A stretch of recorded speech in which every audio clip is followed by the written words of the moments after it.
Hello everybody and welcome to main event number 1 of the Sunoco Royale Season 3 of Sunoco Elite Series. You guys should all know how this works by now. If you don't, there is a forum page in the description where everything is described, everything is gone over. How to put there. So if you haven't seen all the rules, go there now and review that. But if you all know how it works here, we don't go from the front to the back, we go from the back to the front. So lining up at the rear end of the field, John Arndt sits in the 36th position, had a decent heat race, didn't make it through, almost made it through the semi, but made it in the last position in the LCQ alongside Hans Windhelm. In 34th, Sean Angel for Trailblazer. 33rd, Baskinger for Trailblazer. In 32nd, Caldwell, the reigning champion of the Sunoco Royale. He has a lot of time to make up, alongside Benoit Lervine in the 31st position. In 30th, we got PJ Karenko, the three-time veteran, who also barely made it through the semi, alongside Ryan Griffin, who barely beat out John Arndt for that position. Then in the 28th position, Scott Roush for Shock Allison Racing, which we're going to describe why it's so important about Shock Allison Racing in just a minute, alongside Paul Jackson, who definitely needs a good performance here to keep himself in front of Caldwell in points.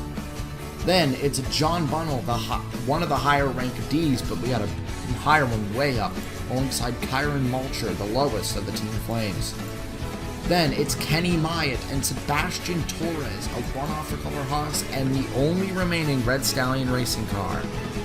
Then the winners of the semis, Anderson and Fitzwater, two of the fastest guys out here and could end up winning it all if they get a good enough main event number 1. Then we get on to the people who made it through the heat. In the top 20, Pericles takes the 20th position alongside Melody Bowers, who barely got it from Paul Jackson in her heat, and she lines up P19. P18, William Duncan for Maverick GP. Maverick GP has had good heats and good semis, alongside Jackson Harrows, the WBM one-off. We're going to get rolling. Brock and Vincent bring up the next row. We need to get to talking about something in just a minute, so we need to make this quick. Baranauskas and Downey, Finn Guy and a Log. Some great names lining up here today. And then the top 10, Gerard Aron, and it's going to be Gerard Aron and Eric Monaco. In the 5th row, in the 4th row, you got Bowers, Carson Bowers, two-time winner this season, alongside the highest Shock Allison and Tommy Turbo. In row 3, Philip Scott, who's already won 2 races this season, alongside Aiden Shepard, the second strongest of the Team Flames. On row 2, the strongest of the Team Flames, Chris Dodd, the Season 1 Sunoco Royale champion, alongside Alexander Rowe. And on the front row, Jack Halleck and Cordell Paulson bring up the front of the field as they both get their best career starts, first and second. Now we made that quick, we need to talk about Shock Allison Racing for a second. Shock Allison Racing is given an opportunity like Scott Ganassi was given in last season. Because they have 2 winners on the team, and because they're funded by Team Flame Racing, they're being given an opportunity. If Shock Allison Racing can score more than 220 points in this Sunoco Royale total, they will be allowed to enter the series as a rank A next season. If they fail to reach it and go below 220 points, they will be rank B next season. But Shock Allison has high hopes for next season no matter where they go, rank A or B. But the line is 220 points, which the max they can get is 420, so they have a 200-point cushion. Problem is, Roush is near the rear, and Tommy Turbo isn't even necessarily at the front. He's close to the front of the field, but he's still, I believe he's out of the top 5. Yeah, he's about 8th, or 7th. So he's still got a little bit to go. But 220 points is their goal to make rank A, as they're already talking about people they may recruit next season for rank A, as they're very optimistic about today. But it's all just rumors. We have no idea what's going on with any of these teams for next season. But Cordell Paulson, in his first career pole position earned by winning his heat race with the faster of the 2 heat races, gets that 11 car its first pole position. Pinocchio Young was never able to do that. And Cordell Paulson will lead him down to the green flag in this 36 car main event number 1. Green flag is in the air for the first time of 2 in the main events. Cordell Paulson off to a great start on the inside. Rowe gets off to a decent start, but Halleck gets off to a better one. Dodd pushing Halleck as Cordell Paulson barrels down into turn 2, being chased by an army of people. Chris Dodd going for second for Team Flame Racing. Chris Dodd has never won an actual race before, but he went 5th. He went 5th and 5th here in Season 1, won the Sunoco Royales overall, and got 250 points for CJ Racing, which was the main reason they ended up in rank B that next season, as he did not take that lightly, as he actually performed decent. But now he's being challenged by Philip Scott, who is an absolute legend. He had this exact same situation that Shock Allison had last season, where he had to score over 100 points to get rank B, and he did. And Philip Scott has taken that opportunity, and he's gone on to win 2 races so far this season. Was it 2 races? Yeah, 2 races. Road America and Talladega. Oh, I saw Alexander Rowe make a mistake. So did Aiden Shepard.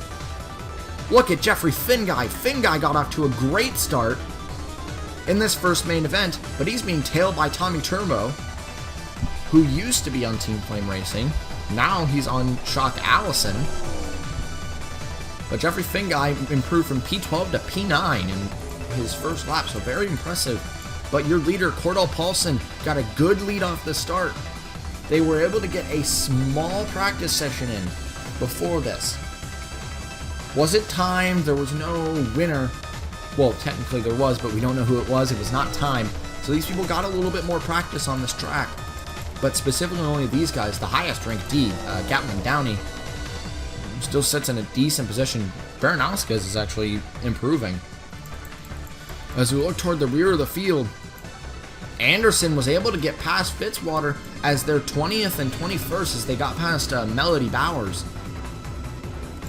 Also, Scott Roush has been dinging his way through the field a little bit. As I saw... Oh! Jackson! Oh, no! That could be it for Paul Jackson. That is a huge deal. What happened? This would all start when Roush would be pushing down the inside of Torres. Torres would make a mistake, run it wide, and we would go 4 wide in Mid-Ohio. That does not work here. People went wide into the wall, and Jackson rear-ended John Bunnell. Hard hit to that engine. We're not sure if Jackson's actually going to be able to continue from that. But this helps Vance Caldwell. Problem is, Anderson is so far up the track, and Caldwell also has that 5-point penalty from his wreck in the heat race. He spun out Roger Ray and took out Darren Weber in the process. So this gives him a 6-point cushion to Anderson. And right now, Anderson's way more than 6 points up.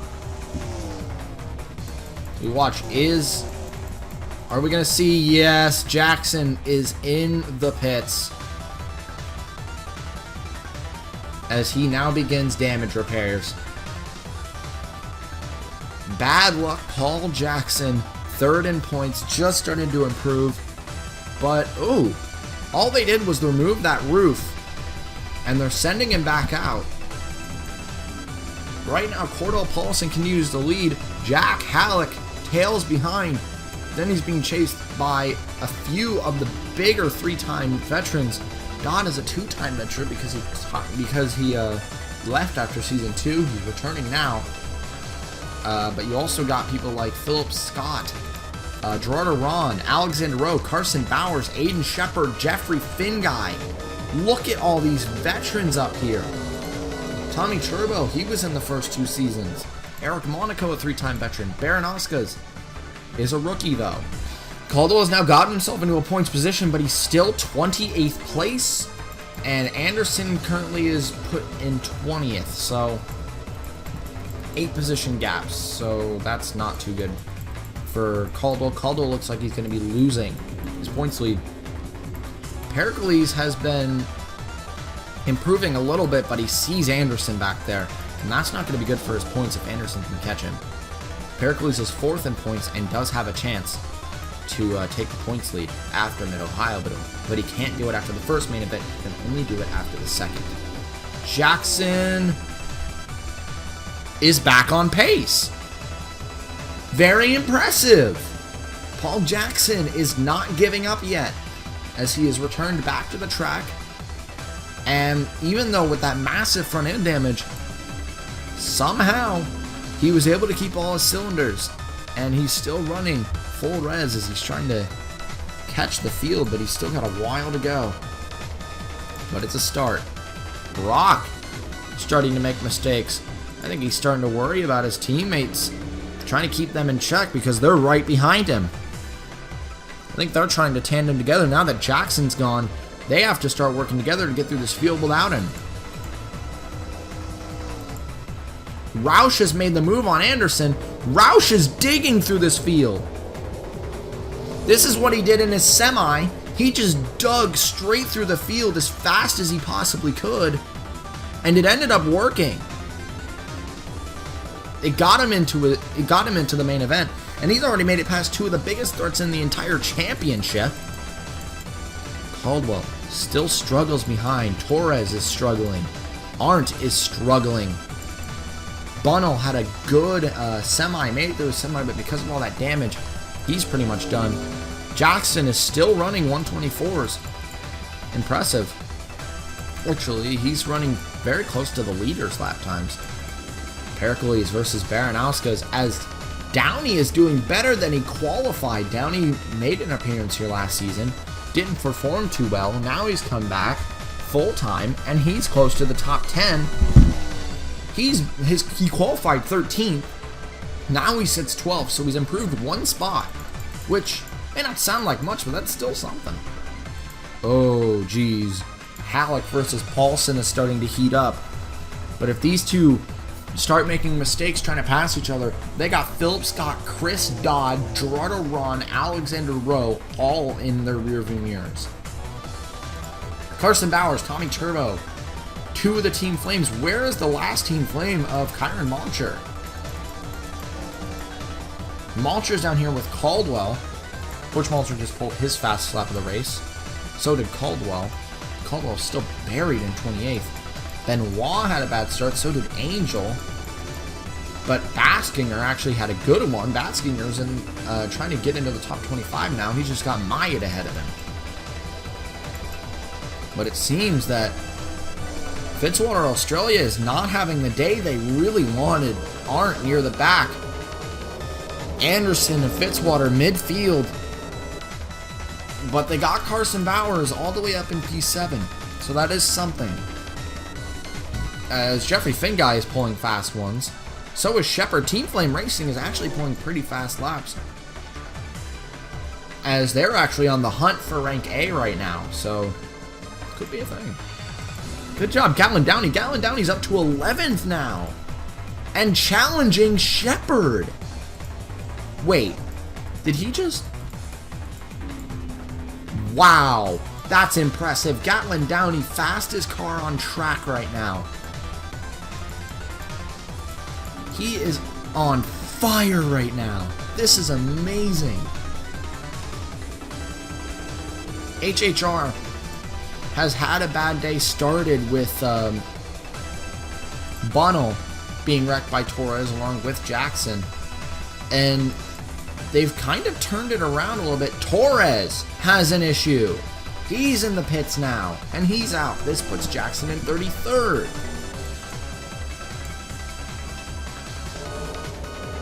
Finally, now there's a battle between Caldwell and Mulcher, as it looks like Mulcher took it from Caldwell. Caldwell's trying to take it back, and he can't. Caldwell's falling apart a little bit. I think pressure is getting to him now, because all he can do is watch ahead as his points lead is slipping away. But Scott Roush, look at him go! Paulson makes a mistake. Here comes Halleck. The battle continues between Paulson and Halleck. Paulson already had a full-time season last season. It was Spark Auto Racing. Then he moved to the new team, Monarch Motorsports, but was traded up to Clever Haas Racing. Nobody but Lorenzo Long has ever won on Clever Haas Racing. Cordell Paulson trying to break that, but Jack Halleck is looking very strong behind. He just pulled a lap that was 0.3 faster, and the gap is about 0.5 of a second now.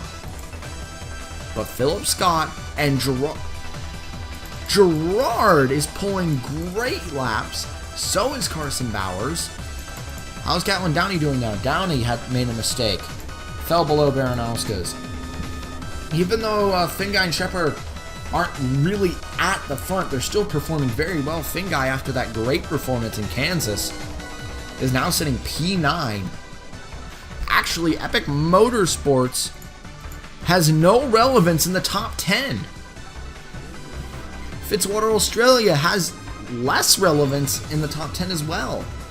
Still in the top 10, but it's got a little bit more relevance. It's got Bowers in the 7th position, but then it's lost as Anderson 21st, Fitzwater 22nd, and John Arndt, after just a bad qualifying. He has no damage, and he's pulling decent laps. It's just he's buried.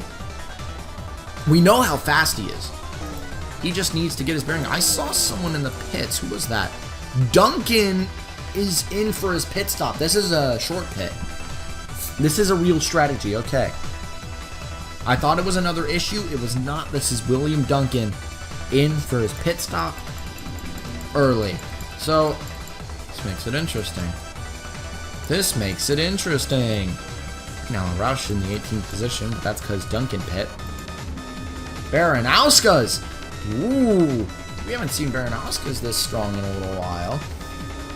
Actually, really, we haven't seen Baranowski's this strong since last season. Baranowski's finally getting her bearings after a terrible start to her season so far.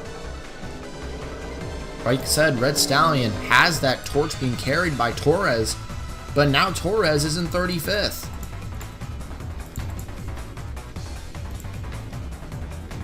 Gerard Aron was actually able to take the 3rd position, and here comes everyone. Gerard, Philip Scott, Dodd, Rowe, Bowers, Turbo, Finguy, Shepard, Baranowski stays out, Downey, Brock stays out. Everyone else, though, Roush stays out. So does Melody. So does Caldwell. Caldwell's playing it.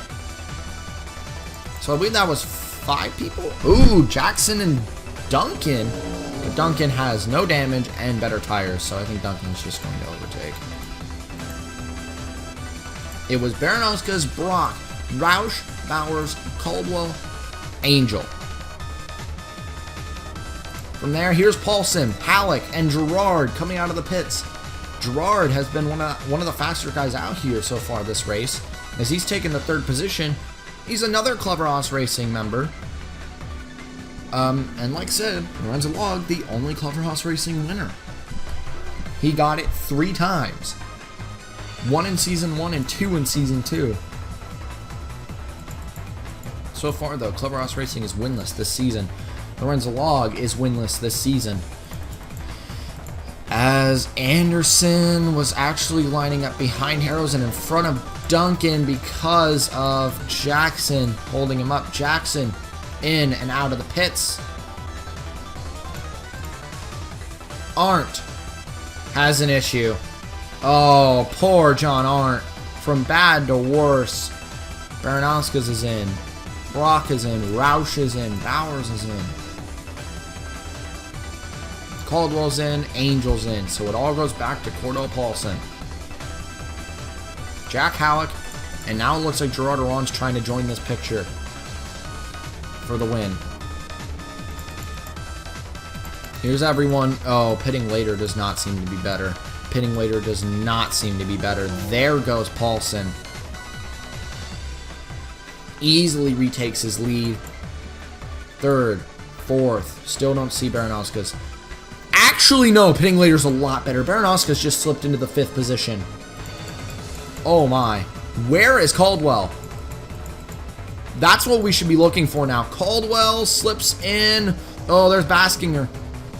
Should be right back where he was before. Not Lemulcher, actually. Baskinger, though, stayed with him. Oh, Arndt still in the pits.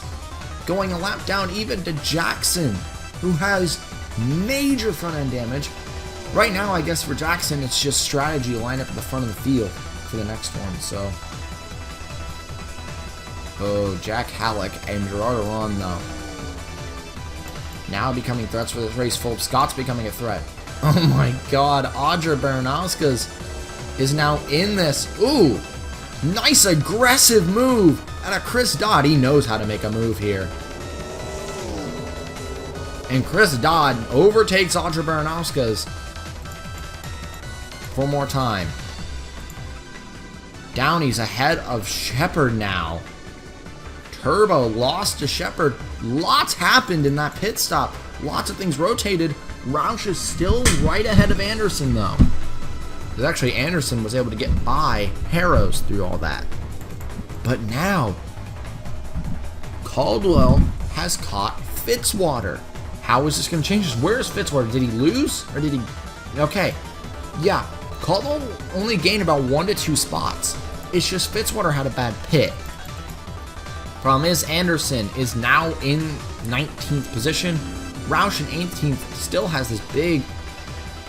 Oh, Turbo not doing that good.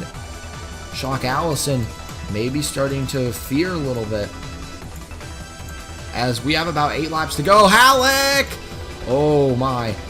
Jack Halleck makes a huge mistake. And that catches Gerard Aron even more. Halleck starting to push a little too much, trying to catch Paulson. Paulson's just staying consistent at the front. Because the first main event is never really too exciting. It's always the more tame one. Once we get into main event 2, though, that's when all hell breaks loose. But Paulson being tailed by Halleck now. This could change before the end of this race. Paulson makes a slight mistake. Halleck tightens his corner, trying to get closer and closer to Paulson.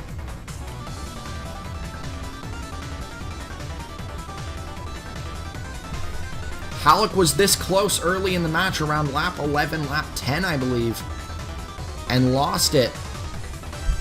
Paulson has led this entire race. We don't expect the leader to lead the whole race in the next main event. Dodd continues to challenge the back of Alexander Rowe for the 5th position, actually. Fitzwater Australia starting to lose touch with the top 10. Downey's still in 11th, so good job, Downey. There's Turbo, 14th. Roush losing a little bit. Right now, as the points stand, I believe Anderson Anderson has it. Because with a 6-point gap at the start of this race, that is more than a 6-point gap right now. That's actually about a 6-position gap, which is a lot of points.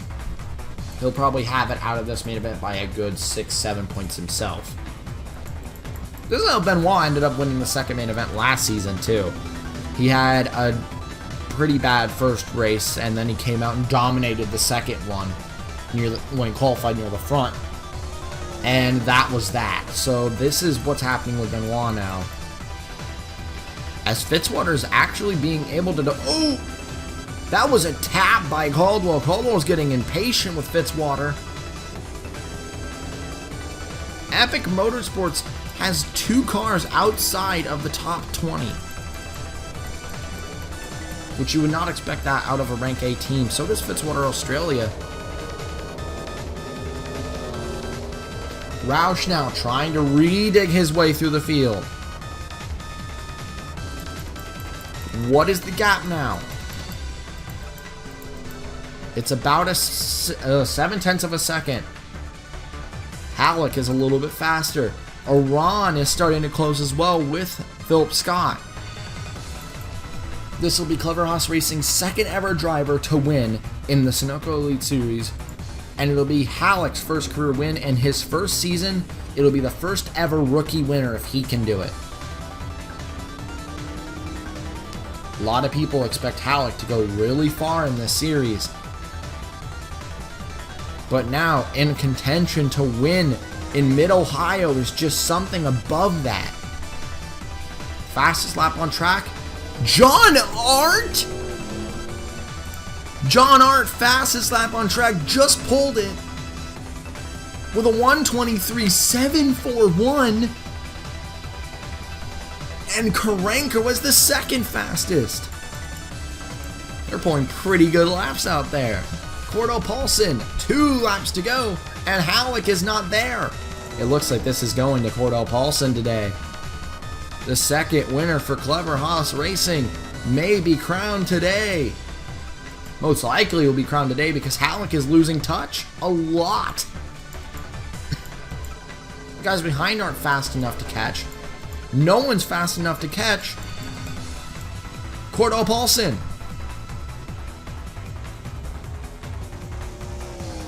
He came, like I said, he came into season 2 on Spark Auto Racing. Actually had a good season overall. Was thinking about ranking up, did not get an offer. So he stayed with Monarch. He went with Monarch Motorsports. Round race 10, Clever Haas Racing, or Monarch Motorsports actually approached Clever Haas Racing and offered a trade, Paulson for Young. And Clever Haas Racing took that chance. They took the chance of taking a rank D onto their team and giving him the chance of a lifetime to race for a rank B team, and Cordell Paulson is on his way to his first career win.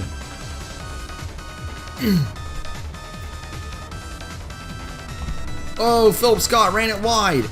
Trying to battle with Gerard Aron. It looks like Gerard may get the 3rd position. Cordell Paulson, white flag is in the air.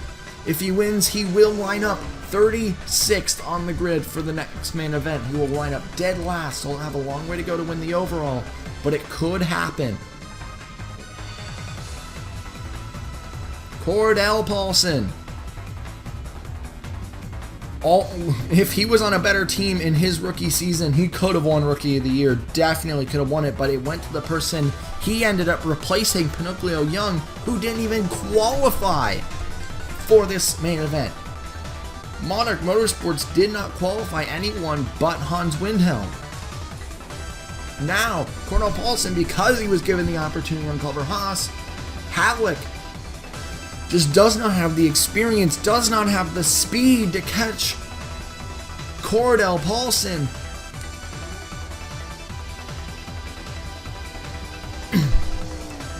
One of the more impressive rookies of last season, but because of his rank D power, was not able to get close to a win, and instead had to settle for a decent championship, a decent one.